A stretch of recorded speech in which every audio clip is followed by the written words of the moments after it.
Hollywood Studios is one of my personal favorites of all the Disney parks, and there's an overload of exciting things to see and do. But what's the best use of your time?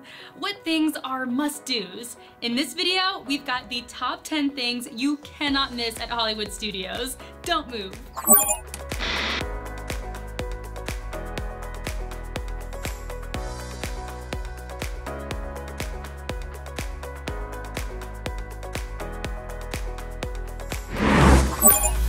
Hey Disney Dreamers, Margot Jordan here, back with another sweet All Ears TV Top 10 video.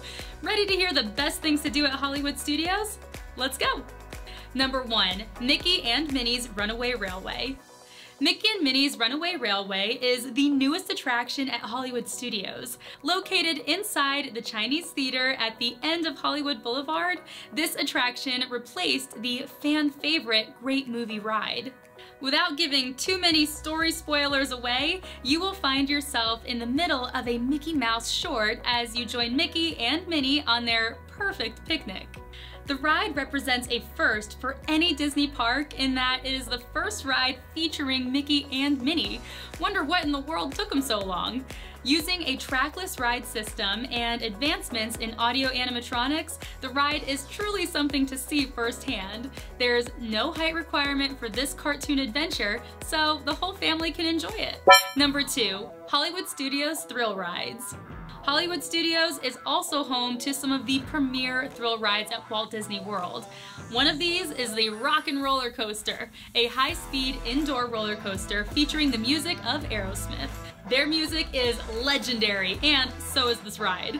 You'll enter a recording studio where the band is just finishing up with a session, and you'll be invited to their concert with backstage passes. To get there, you'll board your super stretch limo and blast off onto the LA interstate to get to the show ASAP.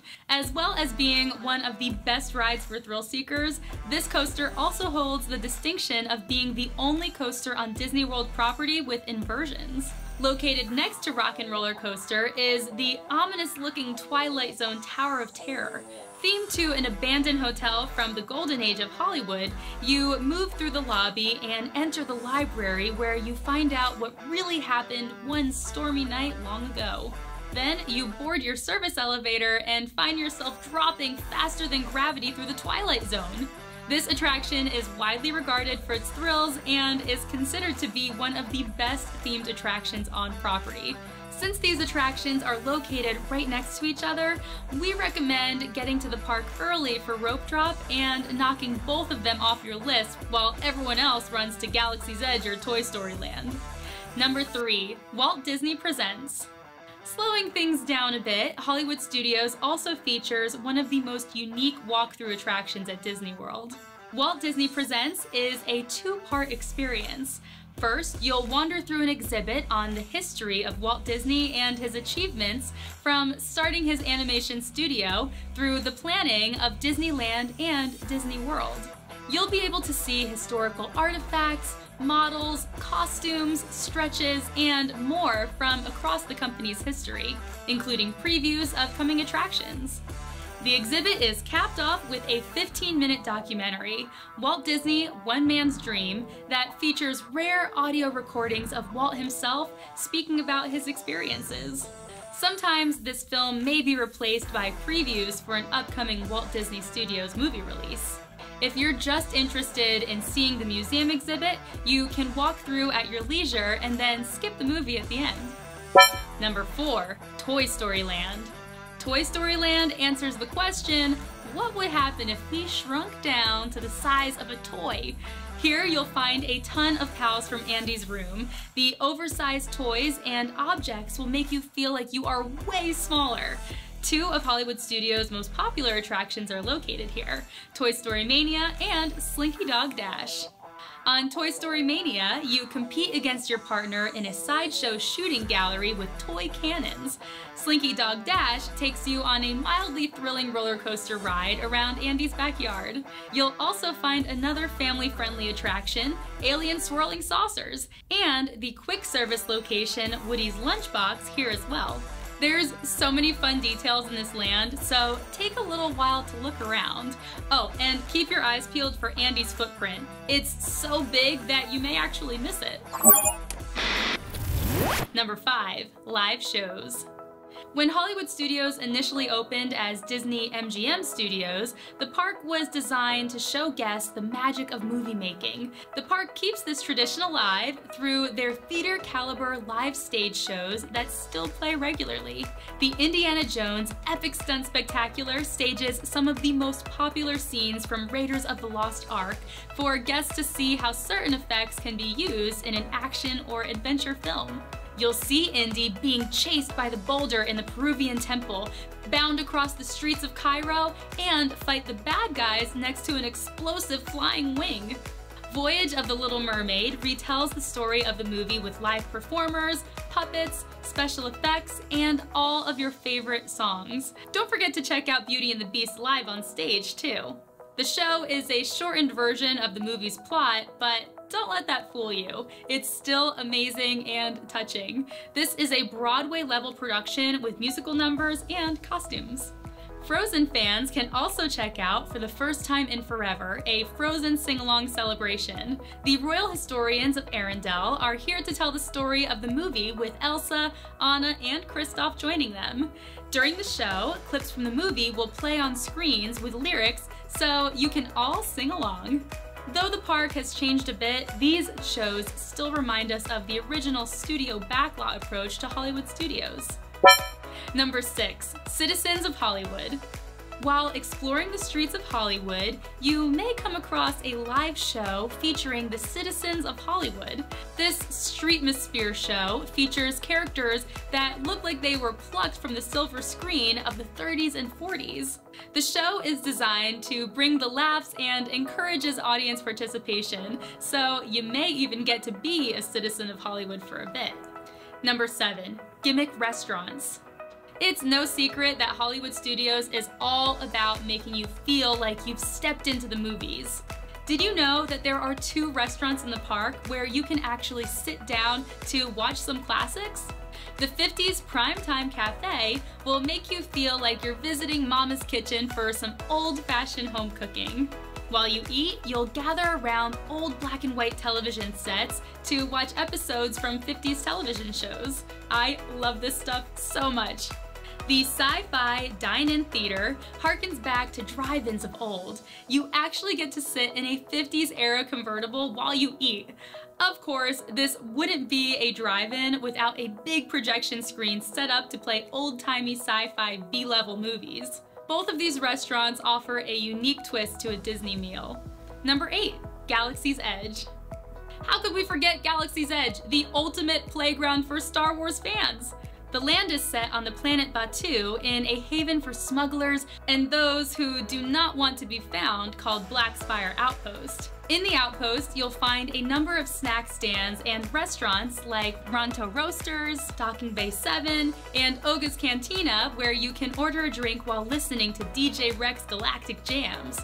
You can also experience what it's like to build your own droid at the Droid Depot or construct a lightsaber at Savi's workshop. Because this is such a popular area of the park right now, a lot of these experiences require reservations to get into. Oga's Cantina can be booked 180 days in advance, like any other Disney World restaurant. Reservations for the Droid Depot and Savi's workshop can be made in much the same way online or in the My Disney Experience app. Characters will periodically walk around the area as well as interact with guests to immerse you in the Star Wars experience. Disney has really kicked up the level of immersion in Galaxy's Edge to make you feel like you're living your own Star Wars adventure. You will find a bunch of details around the land, from droids to speeders to markings in Arabesh, the Star Wars language, that paint this outpost as a real lived-in place. The cast members are all really in character with their costumes and will talk as though they live in the universe. Bright Suns, the Black Spire Outpost greeting, has become a popular saying. The 2 headliner attractions here put you behind the wheels of the fastest hunk of junk in the galaxy, the Millennium Falcon, and have you joining up with the Resistance in a battle against the First Order. Number 9, Rise of the Resistance. Galaxy's Edge is one of the most impressive and popular lands in Disney World, and part of that is because of the Rise of the Resistance attraction. Really, this attraction should be classified as an experience because the 25-minute journey really starts as you enter the Resistance base to be recruited. You will board a Resistance transport to meet up with the rest of the fleet when you are captured by the First Order. After being interrogated by Kylo Ren, Resistance members led by Finn and Poe will bust you out and help you escape aboard stolen First Order transports. You'll have to dodge stormtroopers, AT-AT walkers, and Kylo Ren himself before you finally manage to escape back to Batuu and become full-fledged members of the Resistance. The attraction pieces together multiple experiences and ride systems. Counting the walkthrough sections, Resistance transport, and the 2 different ride systems during the actual attraction, there are 4 experiences here that all work together to create one epic attraction. This is also the first attraction to open in Walt Disney World using the trackless ride system, which has now been used in Mickey and Minnie's Runaway Railway and will be featured in Remy's Ratatouille Adventure at Epcot. Because of its popularity, the only way you can get on Rise of the Resistance right now is by using a boarding pass system. You can get your virtual boarding pass through the My Disney Experience app. They are distributed on a first-come, first-served basis when the park opens for the day, and you can only get them if you're already inside the park. Boarding passes are only available on the day of and are usually gone very quickly. So if you want to ride, we suggest you get to the park as early as possible, at least 30 minutes prior to park opening, to ensure you get a chance to grab one of those boarding passes. Last, but definitely not least, number 10, Fantasmic. To cap off your day at the park, you cannot miss the nighttime spectacular Fantasmic. Debuting in 1998, this classic long-running show stars Mickey Mouse as he uses the power of his imagination to create a dream landscape. Things start to take a turn for the worst, however, when the Disney villains begin to take over Mickey's dream.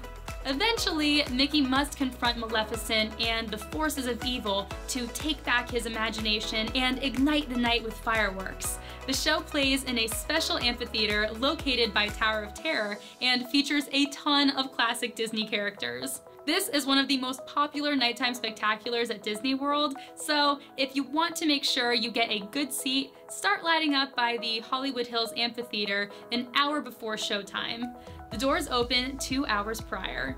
Sometimes during peak days, Fantasmic is shown twice, so you could always try to get there for the second show or fast pass it to get better seating. There's also Fantasmic dinner and dessert party packages that come with VIP seating and a meal or snacks beforehand.